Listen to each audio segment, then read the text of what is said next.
Alors est-ce que vous allez continuer de l'utiliser, le moteur de recherche Google, quand il va devenir payant? Vous pouvez vous poser la question car l'information est sortie il y a quelques jours déjà, elle est historique et pourtant personne n'en parle. Google travaille actuellement sur une version payante de son moteur de recherche et vous allez le voir dans cette analyse, c'est probablement une question de survie. Soit Google devient payant, soit Google meurt et la faute à quoi? Eh bien la faute à l'intelligence artificielle. J'ai hâte d'avoir vos commentaires en fin de vidéo. Je vous propose maintenant d'entrer dans le vif du sujet. On va analyser tout ça. Alors Google a été créé en 1995 par Larry Page que vous avez à gauche et Sergey Brin que vous avez à droite. Et ce n'est pas un mythe, Google a été créé dans un garage comme vous le voyez sur la photo avec des cartons un petit peu partout. On a même la table de ping-pong en fond derrière les deux personnages. Et Google, son histoire c'est assez intéressant puisqu'en fait Larry Page et Sergey Brin se sont rencontrés à Stanford. Larry Page allait pour s'inscrire, Sergey Brin devait lui faire la visite de l'école. Et en fait, au départ, eh bien, le courant va vraiment pas passer entre les deux personnages, ils vont être en désaccord sur tout un tas de sujets, et pourtant, ils vont créer sans doute une des entreprises les plus puissantes de l'histoire.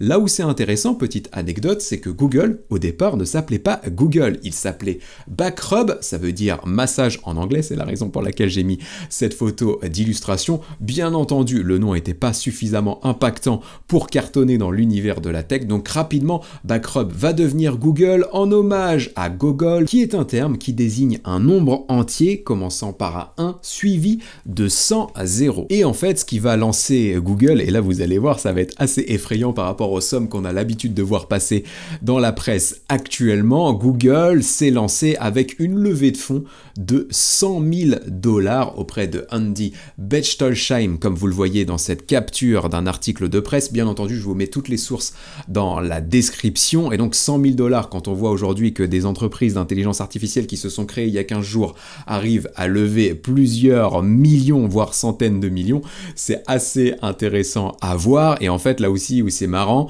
c'est que Andy Bechtolsheim, donc, il a investi 100 000 $ à la création de Google, donc en 1995, et en fait, son retour sur investissement a été estimé à plus de 1,5 milliard de $ en 2007, vu que Google a explosé. La première version de Google disponible pour les utilisateurs sur Internet arrivera en 1998. Vous avez ici le premier doodle qui est le logo de Google emblématique qui contenait à l'époque un Burning Man que vous avez juste ici pour ceux qui connaissent. Mais voilà, vous avez la première version de Google et à partir de 98, vous allez le voir, Google va vraiment tout exploser et réduire la concurrence en cendres. Une autre histoire amusante concernant Google, eh bien, c'est que les premiers serveurs qui étaient utilisés pour proposer le service sur Internet, eh bien, étaient construits en Lego et vous avez ici une réplique officielle. Donc voilà, je vous ai mis une image d'illustration. Les serveurs, habituellement, c'est les grandes baies que vous avez à l'écran.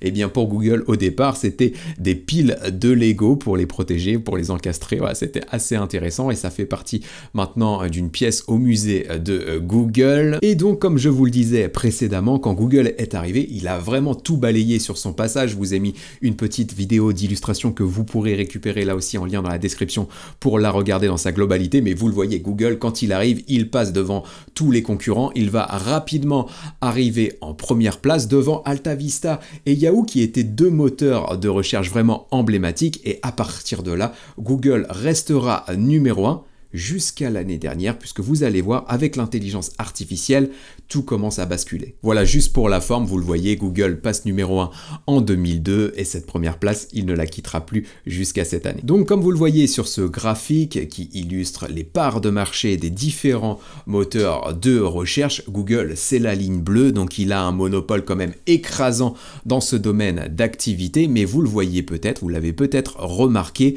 début 2023, il s'est passé un petit truc ici. Ça paraît dérisoire sur le graphique, mais en fait, Google est passé de 90-91% de part de marché à 81,95% en début 2024. Vous le voyez juste là, et tout a commencé en début d'année dernière. Et qu'est-ce qui a engendré ça? Eh bien, vous le voyez avec la courbe en noir, qui est la courbe du moteur de recherche Bing. Tout ça coïncide avec l'arrivée de Copilot, c'est-à-dire l'arrivée de l'intelligence artificielle artificielle dans le moteur de recherche Bing, l'arrivée de GPT-4 dans le moteur de recherche Bing. Et donc là, vous pouvez vous dire, ouais, ok, Ludo, c'est bien ton truc, on passe de 90% à 82% de part de marché. Est-ce que Google doit devenir payant pour ça? Et est-ce que Google va disparaître demain? Non, avec ton graphique, on n'en a pas l'impression. Sauf que là, en fait, vous avez la part de marché sur les moteurs de recherche, mais ça ne donne pas d'informations sur le nombre de visiteurs, d'utilisateurs des moteurs de recherche. En fait, ce marché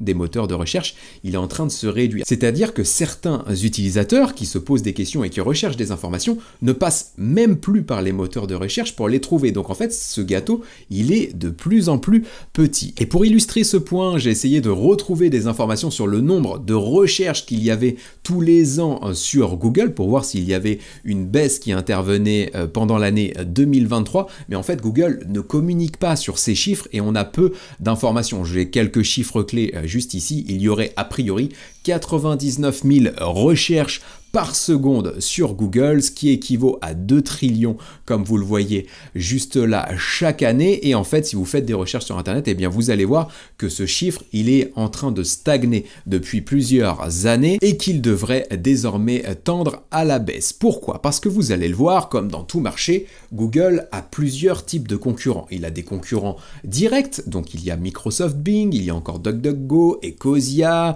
Brave, Yahoo, etc., etc. Vous en connaissez probablement au moins une bonne dizaine, mais vous allez le voir qu'il y a une autre catégorie de concurrents qui, elle, va vraiment gagner des parts de marché, ce sont les concurrents indirects. Pour comprendre ce point spécifique, on va revenir sur un concept clé du marketing qui s'appelle le Jobs to be done. En fait, le Jobs to be done, c'est quoi? C'est la raison pour laquelle des clients utilisent un service. Aujourd'hui, c'est des utilisateurs utilisent Google, c'est pour répondre à des questions ou pour obtenir des informations. Gardez ça en tête, ça va avoir son importance pour la suite. Le concept de Jobs to be done, ça a été inventé dans les années 60 ou 70, si je ne dis pas de bêtises, et c'est notamment issu d'une étude de McDonald's, en fait, qui cherchait à améliorer, à augmenter les ventes de leurs milkshakes. Et en fait, en analysant les ventes de milkshakes et en parlant avec les clients, ils se sont aperçus que les personnes achetaient les milkshakes plutôt le matin, alors qu'en fait, ils pensaient que le milkshake était un dessert, voire une boisson de goûter. Donc là, il y avait déjà une première chose paradoxale qu'il fallait comprendre pour pouvoir augmenter les ventes. Et en fait, en discutant avec les clients, ils se sont rendus compte que les clients prenaient un milkshake pour se rassasier jusqu'à midi, mais que c'était aussi une bonne manière de passer le temps dans leur trajet en voiture entre leur maison et le travail. Donc en fait, le Jobs to be done des milkshakes chez McDonald's à l'époque, c'était d'occuper un conducteur pendant son trajet maison-boulot, et c'était aussi de le rassasier jusqu'à la pause du midi. Et donc quand on a vu ça en tête, ils se sont rendus compte qu'ils avaient plusieurs concurrents, donc des concurrents directs qui proposaient d'autres milkshakes, mais aussi des concurrents indirects, comme par exemple prendre une banane dans un supermarché. Et bien pour Google, c'est un petit peu pareil. Le Jobs to be done de Google, eh bien c'est obtenir une réponse. On a une question, aujourd'hui, logiquement, on est encore très nombreux à se dire, on va se connecter à Internet, on va aller sur Google et on va poser la question à Google pour obtenir une réponse. Mais voilà, aujourd'hui, il y a des alternatives. Il y a d'autres solutions que les moteurs de recherche pour trouver des réponses à nos questions, et ces solutions, on va de plus en plus les creuser pour une raison très simple. Le gros problème que doit résoudre Google, le problème, c'est la baisse de l'expérience utilisateur. Et l'expérience sur Google, eh bien, elle se dégrade pour 3 raisons. La première raison, c'est qu'en fait, les premiers résultats que vous avez dans les résultats de recherche ne sont pas les meilleurs d'un point de vue qualité. Ce ne sont pas les meilleures réponses qui apparaissent. En premier, ce sont surtout des pages qui ont optimisé leur contenu pour apparaître sur Google. En fait, il y a des techniques, ce qu'on appelle le référencement naturel ou encore le SEO, pour apparaître dans les premiers résultats Google. Et généralement, ceux qui apparaissent les premiers, eh bien, ce sont ceux qui utilisent ces techniques, mais ce ne sont pas forcément les meilleurs contenus. Donc, ce qui fait que parfois, on va cliquer sur le premier résultat et en fait, on ne va pas avoir la bonne réponse, donc on va aller voir le deuxième, puis le troisième, et ça, c'est de plus en plus fréquent sur Google. Vous pourrez me dire si c'est votre cas d'ailleurs en commentaire. Donc ça, forcément, les personnes qui sont experts du référencement et les sites qui optimisent leur page pour être premiers sur Google sans forcément proposer du contenu de meilleure qualité, eh bien ça pose problème à l'image de marque de Google. La deuxième problématique, elle n'est pas liée à Google, mais elle a des répercussions position sur Google. Aujourd'hui, quand vous faites une recherche sur Google, comme l'exemple que je prends juste ici, vous allez arriver sur ce genre de site internet sur lesquels la navigation, elle est juste à gerber. Vous allez avoir une publicité en haut qui va apparaître, qui va parfois occuper quasiment tout votre écran. En bas, vous allez avoir une pop-up qui s'ouvre, soit pour vous demander votre email, pour s'inscrire à une newsletter, télécharger un truc, ou alors carrément pour payer pour voir le contenu. Et ça, c'est de plus en plus compliqué et de plus en plus désagréable pour les internautes qui vont donc se détourner de Google pour se pencher sur des solutions comme Perplexity AI que je présente dans la vidéo que vous avez à l'écran et que je vous mettrai en lien dans la description. Sur des outils comme cela, eh bien on va tout simplement taper nos mots-clés et on va obtenir la réponse immédiatement, sans publicité, sans interruption, sans avoir à payer, etc. etc. C'est bien plus fluide, ça nous fait gagner du temps et clairement c'est bien plus agréable. La troisième raison pour laquelle l'expérience utilisateur sur Google va continuer de se dégrader, eh bien c'est tout simplement que les contenus créés par intelligence artificielle vont arriver de plus en plus fréquemment dans les premiers résultats de recherche, puisque de nombreux médias maintenant et de nombreux créateurs de contenu utilisent l'IA dans leur quotidien. Et la problématique avec ça, c'est pas l'intelligence artificielle en tant que telle. Vous le savez, notamment si vous avez suivi ma formation automatisée ChatGPT, que je vous mets là aussi en lien dans la description. Si vous vous formez et que vous appliquez les bonnes pratiques, le contenu que vous allez générer par l'intelligence artificielle, il sera de bonne qualité. Donc ça, c'est pas une problématique pour les utilisateurs. Mais le problème, c'est surtout les personnes qui vont pas vouloir s'embêter à prendre du temps à se former et à faire ça de la bonne manière, qui vont faire ça en masse, qui vont proposer des contenus de faible qualité, et ça, forcément, ça va impacter l'expérience sur Google. Google a d'ailleurs fait la page ici, le guide pratique pour bien référencer un contenu intelligence artificielle sur le moteur de recherche. Je vous le partagerai également dans la description. C'est intéressant à suivre, mais c'est un réel enjeu. Et donc, ces 3 points cruciaux qui dégradent l'expérience utilisateur sur Google font que les concurrents indirects gagnent de plus en plus de parts de marché. Et les concurrents indirects, quels sont-ils? Eh bien, ce sont majoritairement des outils d'intelligence artificielle comme ChatGPT ou encore Perplexity dont je parlais précédemment. Je vous ai mis un petit icône ici, recherche vocale, puisque les assistants vocaux aussi, eh bien, sont en train de gagner des parts de marché, que ce soit Siri ou les autres sur nos téléphones, que ce soit Alexa ou encore Google Home aussi dans notre salon. Voilà, ça aussi, ça joue à réduire finalement le nombre de recherches et le nombre de visiteurs sur google.com. Et donc, en gros, pour pallier à tout ça, pour continuer de garder des utilisateurs sur Google, eh bien Google doit impérativement intégrer l'intelligence artificielle dans ses résultats de recherche. Ça a été annoncé déjà en mai 2023, la fonctionnalité est disponible notamment aux États-Unis et je vous propose de la tester ensemble pour que vous puissiez voir comment ça fonctionne. Donc en fait, aujourd'hui, quand vous êtes aux États-Unis et dans d'autres pays, et ça va très très rapidement arriver en France, quand vous allez taper une recherche sur Google, comme celle-ci par exemple, comment choisir un outil d'intelligence artificielle, et que vous lancez votre recherche, et bien vous allez le voir juste ici, l'intelligence artificielle va générer un texte pour répondre à vos questions. Donc du coup, ça c'est la solution que Google a choisie pour pouvoir garder ses utilisateurs. Mais vous allez voir que ça va être un réel problème et que ça va impacter très très négativement le chiffre d'affaires de l'entreprise, car en fait vous l'avez peut-être remarqué, quand vous faites ça, vous posez une question, du coup vous arrivez sur le texte et vous n'allez plus avoir besoin de cliquer sur des résultats puisque vous allez directement obtenir la réponse à votre question. Vous pouvez même derrière continuer en cliquant sur les options qui vous sont proposées par Google pour aller plus loin dans votre recherche. Donc en fait, vous n'avez plus besoin d'aller sur d'autres sites web. Donc ça va régler le problème de l'expérience de la navigation qui est pas très bonne sur certains sites web, donc ça peut améliorer la satisfaction des utilisateurs de Google, mais vous voyez peut-être où est le problème, vous l'avez peut-être remarqué juste ici. Il manque un point spécifique dans les résultats Google. Il manque les annonces sponsorisées, il manque les publicités. Et c'est ça qui fait très mal à Google. Et pour illustrer cet enjeu majeur, je vous ai mis ici la répartition du chiffre d'affaires de Google, et vous le voyez en bleu ciel juste là, eh bien ce sont les revenus publicitaires. Et les revenus publicitaires dans le chiffre d'affaires Google, ils représentent 77,8%. C'est juste énorme. La quasi-totalité du CA de Google est fait grâce aux publicités. Et donc, si l'intelligence artificielle arrive et qu'il n'y a plus de publicité dans les résultats de recherche, comment Google va pouvoir gagner de l'argent, comment Google va pouvoir survivre dans le temps. Les publicités sur Google, les Google Ads, comme vous le voyez à l'écran, existent quasiment depuis toujours, depuis octobre 2000, et depuis octobre 2000, comme vous le voyez sur ce graphique, le volume de chiffre d'affaires généré par la publicité Google a juste explosé pour atteindre 237 milliards de dollars en 2023. 237 milliards de dollars, c'est tout simplement le PIB de pays comme la Grèce ou le Portugal.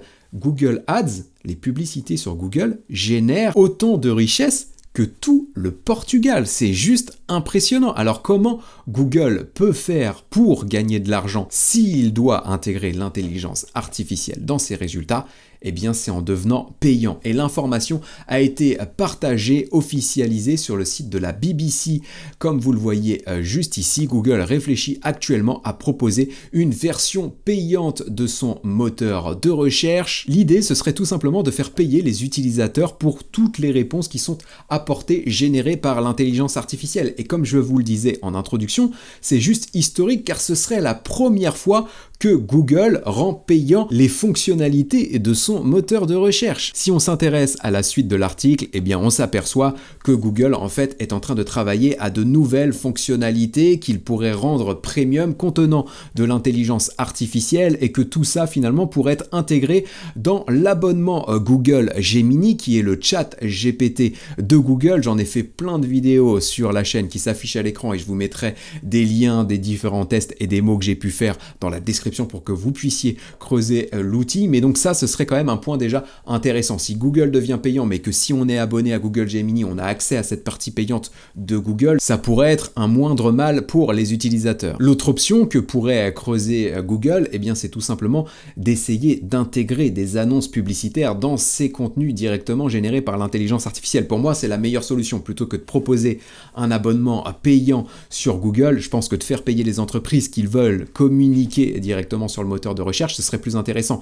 Mais la problématique qu'on va avoir là, c'est que les résultats qui seraient proposés dans les contenus générés par l'IA, eh bien, ils seraient très limités. Et aujourd'hui, très clairement, je ne pense pas que les entreprises seraient prêtes à payer plus cher et beaucoup plus cher pour des Google Ads dans un outil d'IA parce que le niveau de maturité des entreprises envers l'intelligence artificielle est encore trop faible. Donc en fait, les gens qui bossent chez Google étant des personnes très intelligentes, j'en doute pas, eh bien, ils ont déjà analysé cette possibilité et selon eux, eh bien la meilleure, peut-être la moins compliquée à mettre en place en tout cas à très court terme, en attendant finalement que les entreprises gagnent en maturité et soient prêts à investir dans l'intelligence artificielle, eh bien la meilleure option c'est celle-ci de proposer un abonnement premium à ses utilisateurs. Et donc là la question que j'ai envie de vous poser c'est est-ce que vous seriez prêt vous à payer pour utiliser Google ou alors est-ce que ce serait plutôt une décision qui vous inciterait à aller voir justement les solutions alternatives qu'on a évoquées tout à l'heure, à savoir utiliser